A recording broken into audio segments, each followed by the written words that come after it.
Hi Band fans! And welcome to this week's edition of Band Fan TV with on-watch videos. This week we start with the Ballyduff Parade on Friday night. On Friday evening, Ballyduff Somme Committee had their annual parade. There were 4 bands in attendance. It was a cold, wet, dark, windy night, but all the bands did great. We have clips of Monkstown ICV and Clyde Valley.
Then on Saturday afternoon we took ourselves off to Lisburn.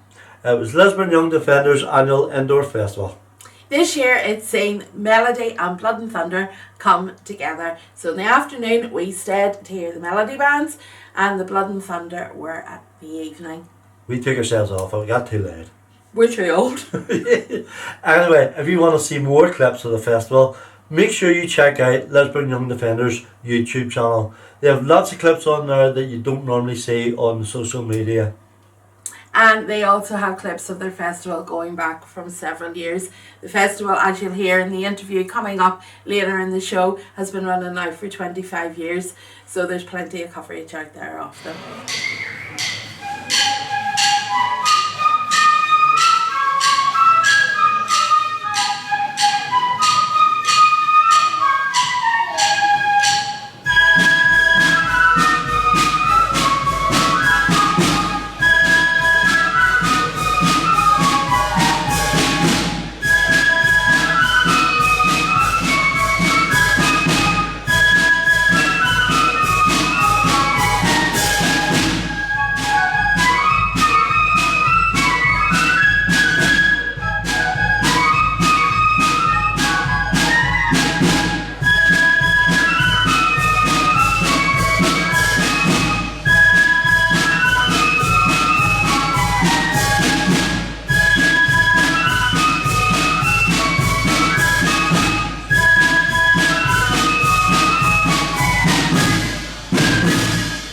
Good afternoon and welcome to Lisburn Orange Hall. Today we are here for Lisburn Young Defenders Festival of Flute Bands, which we attend every year and is normally fantastic. Ian from Lisburn Young Defenders is coming along to give us a wee bit of background to the festival itself. How long has the festival been running, Ian? It's probably 25 years now. Wow. Oh my goodness, we haven't been coming that long. Maybe by half of it, I think. Well, that's fantastic. And this year sees the Melody and your Blood and Thunder. You used to have a Melody Day and a Blood and Thunder night, and this year you've brought them together. Would that make life a lot easier for you organising wise? It does, and I suppose it also helps build relationships with the bands. Although we are a melody band, we do have a lot of friends in the Blood and Thunder, would attend functions and parades for Blood and Thunder bands, so it's good to have them back, and we felt that having the one day with them all together was the right thing to do, so tried it, this is the first time we've tried it. In previous years we have separated them, but this is something new, something different. Yeah, definitely. And I'm envisaging there's several months of preparation and trying to get your lineup sorted out. How long does it take you to get this organised? It does take quite a while. You start to think in about a month from now as to what we did right and what we did wrong, and how we can improve.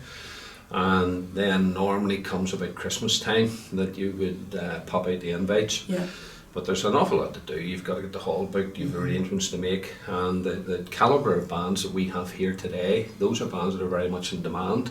So if you don't get in early enough to ask them, you find that unfortunately they're booked somewhere else. So it's great to have, and particularly Blood and Thunder, a really good lineup of Blood and Thunder here today. Yeah. And today is in aid of the Northern Ireland Hospice. It is. And that there is your door money and all will go to that. So hopefully everybody will dig deep in their pockets and contribute to it. We did last year, before we went to the Somme, our tour guide, a man called Tom Saunders, was doing a frontline walk, and it was the last frontline walk that he was going to do. So we collected last year and then donated to the frontline walk. This year our band captain lost his sister at a young enough age, and when she had passed it, the donations were to the Northern Ireland Hospice.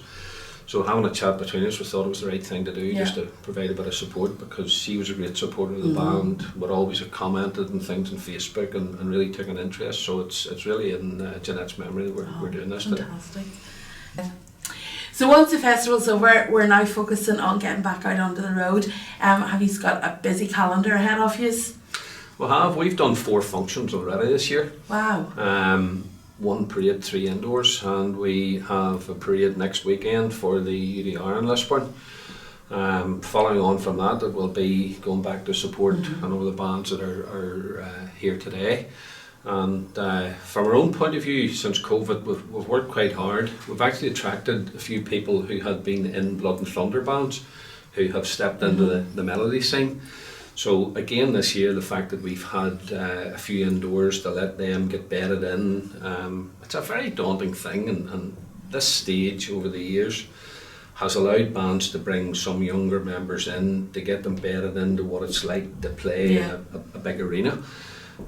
So from our own point of view, it will be moving here in April. We'll probably haven't a lot, but come May, June and July, busy times ahead. You need to keep at it. You do, you definitely do. And I suppose for me, I've moved away from the whole Blood and Thunder thing. It's age is getting to me now, and I'm more a melody girl. So if there's anybody out there who thinks, do you know what, I quite like that, but I can't play anything, or I was in a band years ago, learners, people who have experience, are the doors and the books open for newcomers? I don't think it matters what band you're going into. The calibre of our good bands mean that you do have to have a commitment and make an effort. The biggest thing about the band scene is that you don't have a lot of financial commitment to it. Most bands will have free tuition, free uniform, that sort of thing. All in many cases you'll do is pay your dues and a wee bit of fundraising here and there. But it is expensive in the overall running of a band. Yes. However, we, like everybody else, are keen to get any new members on board, and it doesn't matter what time of the year it is. There is tuition grants available from Ulster Scots Agency and that sort of thing, so all those things are a massive help. And it's great to see young people coming in and embracing the culture and either melody or blood and thunder. So for anybody out there who'd like to specifically join Lisburn Young Defenders, where will they find you? Besides, you've got your Facebook page, obviously sent you messages there. And what about when do you practice? We practice on a Wednesday night in Leslie Memorial Hall at Brimhedge. Facebook is probably the first way of somebody sending a message. However, that's difficult. The biggest step that anybody can take to join any band is to walk through the door. And I think you're right when you say if somebody knows where the band practices or sees them out in parade and simply says, I want to come along on Wednesday night, then that's the first thing. Get them in, bring them along and move on that. Messages sometimes don't work where bands are concerned. So it's that word of mouth. It's just a nod and a come along, step through the door. And certainly I've been on it for a long time and would recommend it to anybody. Yeah, I mean, we see you regularly out in the road. You have always got a very, very high standard. We have a lot of respect for you. And so I would thoroughly recommend anybody who wants to join. They couldn't pick a better band Thank you. in the Lisburn area, because other bands are out there too. But most definitely, thank you so much for doing this, and I wish you every success for the year ahead and for today, and I hope the fundraising goes well. Love it. People dig well into their pockets. Well, can I finish by saying thank you very much. Your attendance here has been regular, and we've enjoyed having you. That makes a massive difference. The coverage that now comes from those people who are putting it out on social media, putting it onto YouTube, etc., that's a big thing of encouraging young people to get involved. They can see what's happening, and thank you very much again for your support here today. Not a problem, thank you. Can I say a big thank you to Ian from Lisburn Young Defenders for taking time out to have a chat with us on Saturday. We really appreciated it. I remember going to one of the first Lisburn Young Defenders indoor, and they had it in Palm Park in Blackhall, and there was me, Stephen Hanna, and another fellow, I can't remember his name. We were all off the bands for him at the time, and it was the first one I ever went to, and that's going back a few years now, so it is. But Ian was very, very good. We really enjoyed the interview. The next band up from the festival is Ballymacarrett Defenders with their wee party piece that just gets faster and faster and faster and faster and faster. But that's coming up in a minute. And finishing today's show is Milltown Accordion, who were on their march last Saturday in Ahoghill. If you have enjoyed our videos, please, please, please, if you haven't already, subscribe to our YouTube channel. Give us a big thumbs up, and don't forget to hit the notification bell for more content when we upload it. And until we are back on the march again. And if you're in Ireland on Saturday night, don't forget Constable Anderson. Oh, most definitely. We think it's the only parade that is on this weekend. So please, they would really appreciate your support. Come out and see that, and fingers crossed it will be dry. Hopefully. Hopefully. It's normally dark by the end of the parade, but yeah, It's dry. We hope it's dry. But yes, please continue to follow us, following them, and until we see you back on the march, take care of yourselves and see you all soon. Bye. Goodbye.